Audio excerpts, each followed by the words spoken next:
오늘 함께 보신 말씀은 시편 41편 1절부터 13절까지의 말씀입니다. 시편 41편 1절부터 13절까지의 말씀입니다. 함께 봉독하죠. 가난한 자를 보살피는 자에게 복이 있으며 재앙의 날에 여호와께서 그를 건지시리로다. 여호와께서 그를 지키사 살게 하시리니 그가 이 세상에서 복을 받을 것이라. 주여 그를 그의 원수의 뜻에 맡기지 마소서. 여호와께서 그를 병상에서 붙드시고 그가 누워 있을 때마다 그의 병을 고쳐 주시나이다. 내가 말하기를 여호와여 내게 은혜를 베푸소서. 내가 주께 범죄하였사오니 나를 고치소서 하였나이다. 나의 원수가 내게 대하여 악담하기를 그가 어느 때 나를 죽고 그의 이름을 언제나 없어질까 하며 나를 보러 와서는 거짓을 말하고 그의 중심에 악을 쌓았다가 나가서는 이를 널리 선포하오며 나를 미워하는 자가 다 하나같이 내게 대하여 수근거리고 나를 해하려고 꾀하며 이르기를 악한 병이 그에게 들었으니 이제 그가 눕고 다시 일어나지 못하리라 하오며 내가 신뢰하여 내 떡을 나눠 먹던 나의 가까운 친구도 나를 대적하여 그의 발꿈치를 들었나이다. 그러나 주 여호와여 내게 은혜를 베푸시고 나를 일으키사 내가 그들에게 보응하게 하소서. 이로써 내 원수가 나를 이기지 못하오니 주께서 나를 기뻐하시는 줄을 내가 알았나이다. 주께서 나를 온전한 중에 붙드시고 영원히 주 앞에 세우시나이다. 이스라엘의 하나님 여호와를 영원부터 영원까지 송축할지로다. 아멘. 아멘.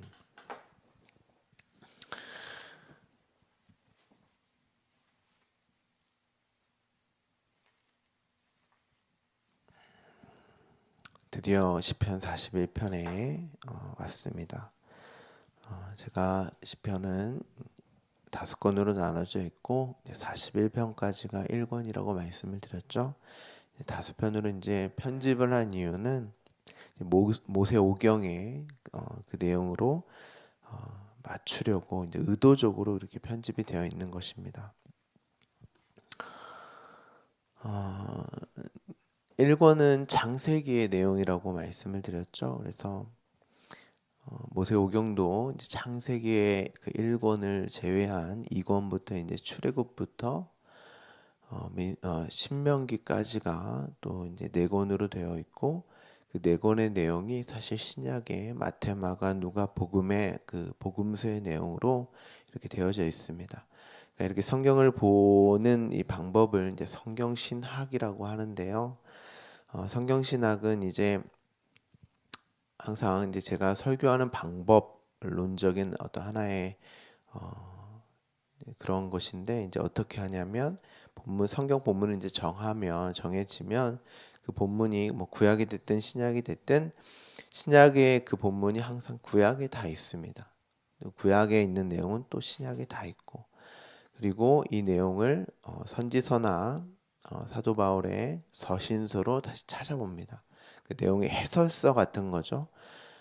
그렇게 성경이 이렇게 다 연결이 되어 있고 그 단어의 의미가 전체적으로 또는 그 본문에 나와져 있는 한 단어의 의미를 정의하기까지가 그런 방법으로 이제 정의가 되어지고 그 내용으로 여러분에게 이제 설명을 드리는 것입니다. 그와 마찬가지로 시편에 있는 이 내용이 사실은 창세기의 내용과 그리고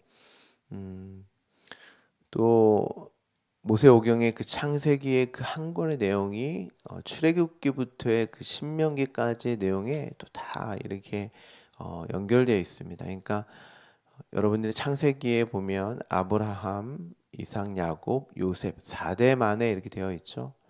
그 4대 만의 그 내용이 이제 4대 만에 뭐 이렇게 되어 있는데 그러니까 요셉까지의 내용이 이제 출애굽하는 그 내용으로 다 이렇게 해석할 수 있는 그 내용을 가지고 있습니다. 사실 시편 1권의 내용을 여러분들이 잘 가지고 계시면 창세기의 내용이나 그리고 모세오경 전체의 내용이나 그리고 시편 1편의 내용으로 앞으로 2, 3, 4, 5편의 내용을 다 이렇게 이해하고 해석할 수 있게 되는 것이죠. 그러면 이제 복음서의 내용도 그렇게 어렵지 않게, 왜냐하면 복음서 예수님께서의 그 말씀이 사실은 시편에 여러분들이 이제 1권까지 내용을 다 봐서 이제 아시겠지만 시편에 다 나와 있습니다. 그러니까 예수님이 하시는 그 말씀도 모세오경이나 시편의 내용을 가지고 와서 이제 그 말씀으로 이제 설교를 하시거든요. 간단한 예로 이제 산성순의 그 내용도 우리가 1편에서 봤지만 뭐 가난한 자 뭐 이런 내용도 다 나와 있죠. 그 애통한 자 뭐 이런 부분들도 다 예수님이 구약에 있는 시편에 또는 모세오경의 말씀으로 이렇게 설교를 하신 것입니다. 41편의 내용을 보시면 이제 가난한 자로 이제 시작을 하시죠. 가난한 자는 앞서 40편의 17절에 나는 가난하고 궁핍하오나 주께서 나를 생각하시오니 주는 나의 도움이시오 나를 건지시는 이시라. 그러니까 그 가난함은 그 주님의 도움이 필요한 상태인 거죠. 그 구원, 건지심이 필요한 나를 가난하다 이렇게 푸토코스로 이렇게 표현을 하고 있습니다. 그러니까 절대적 가난, 그 가난한 자를 보살피는 자에게는 복이 있다 이렇게 되어 있는데 이 말을 또 오해해서 가난한 자, 먹을 것이 없고 옷을 입지 못하는 그런 자를 이제 보살피는 자에게 이제 복이 있다. 문자적으로 봤을 때 이 내용을 그냥 문자적으로 보고 슈바이처나 아니면 뭐 간디나 뭐 이런 사람들 있죠. 산상순이나 이런 내용들 성경의 이런 내용을 보고 실제적으로 많은 것을 베풀고 뭐 병든 자를 고쳐주고 보살피는 일들을 평상을 하는 사람도 있었습니다. 근데 그런 내용을 말하는 건 아니죠. 그런 일을 하지 말자 이제 그런 게 아니고 단순히 가난하고 보살피고 병을 치료한다 이런 말은 단순히 이 땅에서의 어떤 육적인 가난, 병의 차원이 아닙니다. 그러니까 예수님의 기적과 이적도 병고침의 차원을 여러분들이 육적인 차원으로만 보시면 안 돼요. 그 가난한, 그 애통, 그것이 없으면 살 수 없는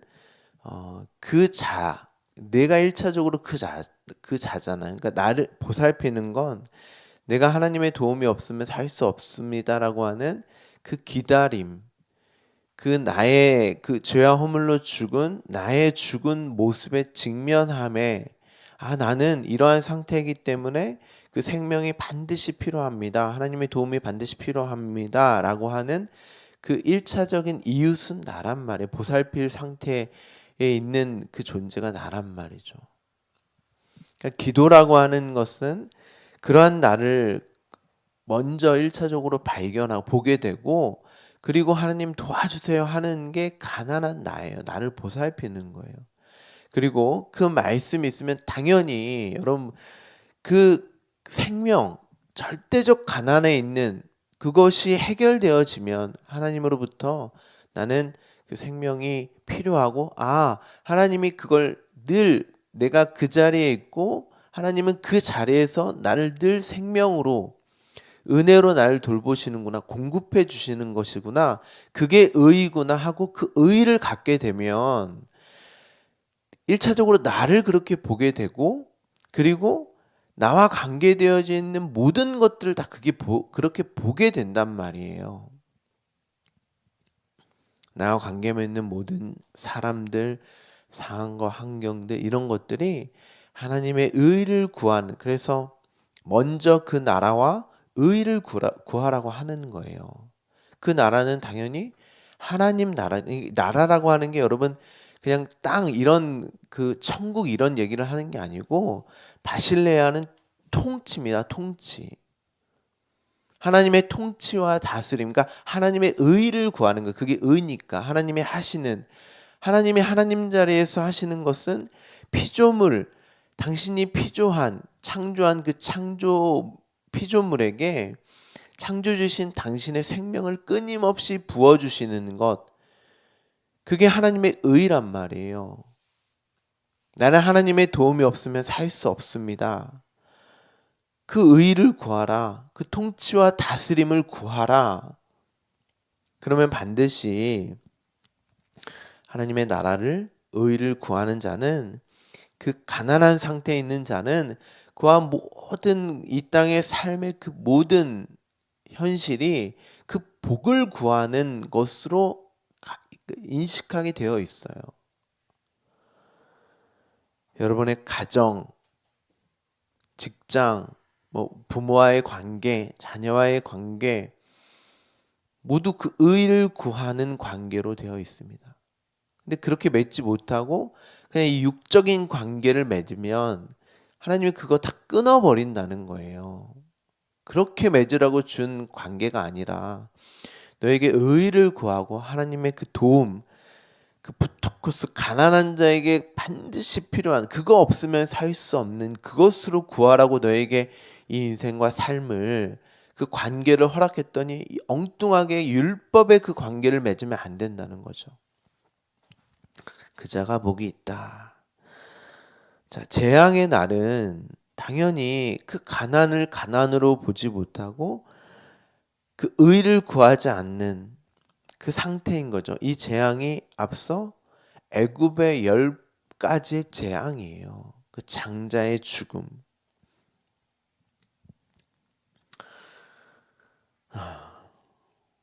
그러면 당연히 그 복은 2절에 그 지키고 보호하게 살게 하는 것은 그 가난한 자리에서 그 생명의 풍요를 누리게 되는 거겠죠. 근데 반면 그 원수들의 뜻은 그 하나님의 생명으로부터 끊어지는, 내가 왜 하나님만 의지해? 내가 왜 하나님의 의를 구해? 내 나라, 내가 왜 하나님의 통치와 다스림에 있어? 내가 통치하는, 내가 왕이 되는 그 나라를 꿈꾸겠죠. 그게 원수예요. 하나님의 대적.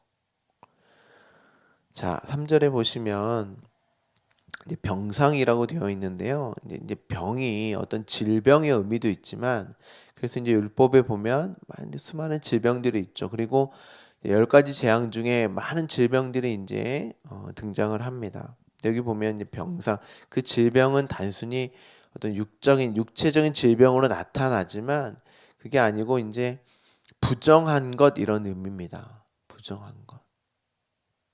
그러니까 있어야 할 것이 있어야 할 그 자리에 있지 않으면 부정한 거예요. 그러니까 율법에 보면 여러분, 아이를 낳아도 부정합니다. 그것도 질병이에요. 어떻게 보면. 근데 왜 아이를 낳으면 부정한 것입니까? 근데 여기 보면 자손에 이렇게 되어 있는 부분도 있죠. 제가 이제 한 절 한 절 다 해드리겠지만,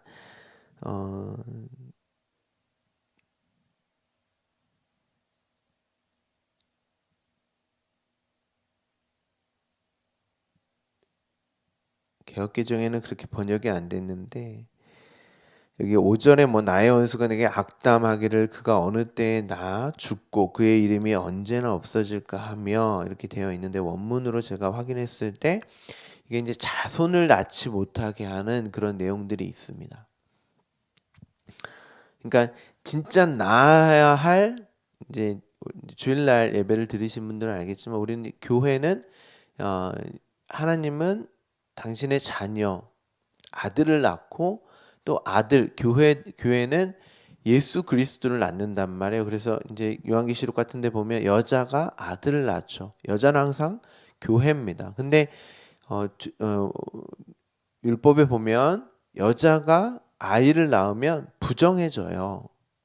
그래서 이제 제사를 또 따로 드려야 합니다. 왜 자녀를 낳는 건 부정합니까? 그러니까 부정한 자가 부정한 것을 낳았기 때문에 부정하다고 하는 거예요. 진짜 낳아야 할 그 자손이 있단 말이에요. 그래서 어떤 자손이겠어요? 아브라함이 자기 힘과 능력으로 자기의 에너지 삼아서 낳으려고 하는 그 모든 게 부정한 것들이에요, 사실. 하나님의 약속에 의해서만 낳아지는 자손만 부정하지 않단 말이에요.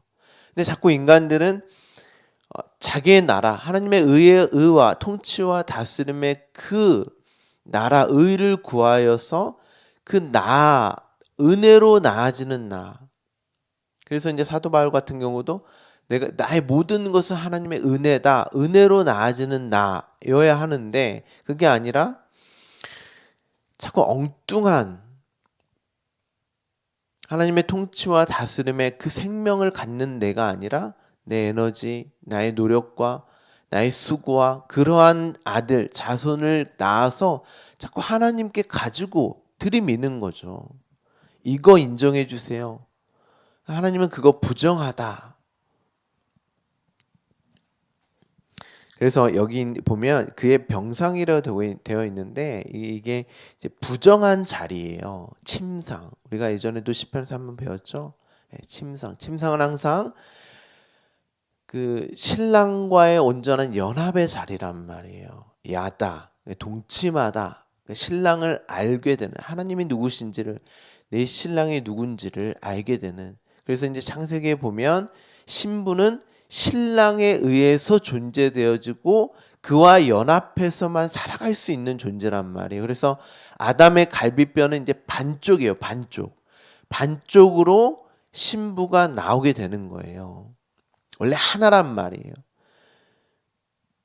그게 하나 되는 그 침상. 근데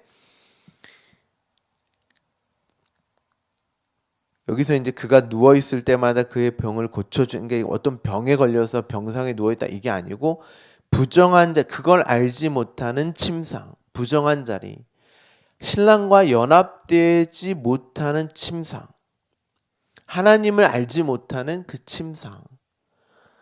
내가 왜 주의 나라의 통치와 다스림 속에 있어야 내가 독립적으로 주체적으로 난 신랑 없어도 얼마든지 나의 힘과 에너지로 나를 낳는 내 자손을 낳는 네피림이잖아요. 결국 용사, 왕들. 그런 내용들이 계속 있고 이제 5절에는 이제 그 하나님께서 낳게 하는 그 자손을 낳지 못하는 그의 이름이 언제나 없어질까 하며 당연히 그의 이름은 그 내용, 그 진리로서의 내용, 그 자녀로서의 내용을 말하는 거겠죠. 이름에 대해서 우리가 주일날 또 여러 번 살펴보았습니다. 6절에 그 거짓과 악을 쌓았다가 나가서 이를 널리 선포하며 이렇게 되어 있습니다. 이 거짓은 항상 진리의 반대편에 서 있는 말이겠죠. 8절에 계속 악한 병 이렇게 되어 있는데 그가 눕고 다시 일어나지 못하리라 하오며, 그러니까 앞서 그의 병상에서 이제 누워 있게 되는 그 부정의 자리에서 계속 그러니까 죄와 허물로 죽은 그 상태를 말합니다.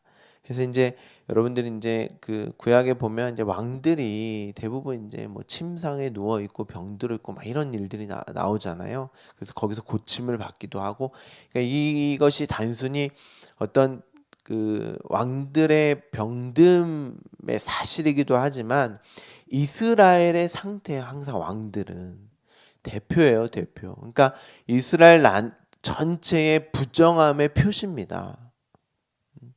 그래서 히스기야 왕 같은 경우도 이제 치료를 받잖아요. 치료를 받는데 치료받고 뭐예요? 또 자기의 어떤 그 왕됨을 과시하는 어떤 그런 것들을 범죄를 저지르죠. 나의 그 창고를 막 보여주고 재물을 막 보여주고 그리고 나서 낳는 아들이 또 등장을 하잖아요. 하나님이 이제 그 아들 그 이제 치료해 줬더니 엉뚱한 아들을 낳아서 하나님께 범죄를 저지르는 그런 침상의 이야기, 죄의 이야기들이 이제 등장을 합니다. 제가 이 부분을 할 때 히스기야 왕에 관한 내용으로 여러분께 설명을 좀 드리도록 하겠습니다. 자, 9절에 보면 뭐 떡의 이야기, 그 말씀을 나눠 먹는 원래는 이제 우리가 복음을 전하는 자들의 발이죠. 아름답도다. 그런데 거짓을 말하고 그 말씀을 진리의 떡 양식으로 이제 나눠줘야 되는 그 역할, 보살펴야 되는 1차적으로 납니다. 그건 그러니까 그 나를 보살피고 끊임없이 그 말씀으로 서로가 또 공급되어지는 그 일을 해야 되는데, 그 떡을 먹던 그 양식, 그 말씀을 나누는 나의 가까운 친구도 나를 대적하며 이렇게 되어 있는데, 이 친구가 어떤 친구겠어요? 가장 가까운 친구, 이웃, 나라니까요. 나 항상.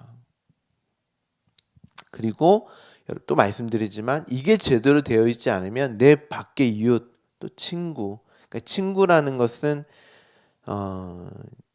우리가 생각하는 그 벗의 의미가 아닙니다. 유대인들의 그 친구는 정말 그 필요한 것들을 주는 친구예요. 그래서 유대인들은 함부로 누구랑 식사하지 않아요. 양식을 나누지 않습니다. 그러니까 이 친구는 내가 주지 않으면 이가 살지 못하는 상태에 있을 때 내가 주어서 살려내어서 나와 동등한 상태에 이르게 되는 그 존재를 친구라 그래요. 그러니까 나와 동등한 상태로 여기는 자를 친구라고 합니다. 벗. 그래서 이제 하나님께서도 아브라함을 너는 내 친구 벗이라고 하잖아요. 그러니까 하나님이 당신의 생명을 주어서 당신과 동등한 상태로 만드는 아브라함을 이야기하는 거죠. 너는 내 생명으로 내 자녀, 내 아들, 나와 방불한 자녀로 내가 만들 거야 해서 친구고 벗이지 우정 뭐 이런 거 아니란 말이에요. 이것도 이 부분도 우리 그 예수님께서도 비유로 말씀하시죠. 떡 세 덩이 그 친구의 이야기가 나오지 않습니까? 이 부분도 그 비유로 제가 이제 설명을 드릴게요. 자, 그래서 이제 내 원수가 나를 이기지 못하오니 당연히 못 이기죠. 하나님이 그 가난한 푸토코스 그로만 살 수 있는 지키고 보호하시기 때문에 주께서 나를 기뻐하시는 줄을 내가 알았나이다. 자, 주께서 나를 온전한 중에 붙드시고 영원히 주 앞에 세우시나이다. 이스라엘의 하나님 여호와를 이렇게 합니다. 그러니까 다윗은 이스라엘을 대표하여서 그 구원의 관계로 이 시를 적은 거예요. 단순히 1차적으로는 물론 다윗의 어떤 그 심중의 그 마음의 상태이기도 하지만 이스라엘 전체의 상태를 대표하여서, 당연히 이 이스라엘은 민족적 이스라엘 아닙니다. 교회, 하나님이 택하신 그 이스라엘의 하나님 여호와를 나를 지키시고 보호하시는 그 부정한 침상에 그 질병에 놔두시지 않고 나를 치료하시고 회복하시는, 그 말은 살려내신다는 거예요. 진짜 예수님의 이적과 기적이 나타나는 현상이 치료의 목적이 있는 게 아니고 죄와 허물로 죽은 자를 살려내는 그 일이 너희에게 일어날 것을 예표하는 기적과 이적, 표적이었단 말이에요. 담은 내용으로서.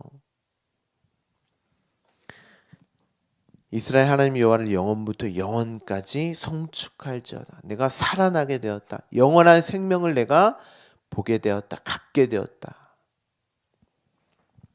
그래서 아멘, 아멘. 아멘이 무슨 뜻이라고 말씀드렸죠? 반드시 그렇게 될 것을 내가 그 진리의 내용을 내가 깨닫고 알게 되어서 나에게 주어져서 나도 그렇게 되기를 내가 간절히 원합니다. 그게 아멘이었습니다.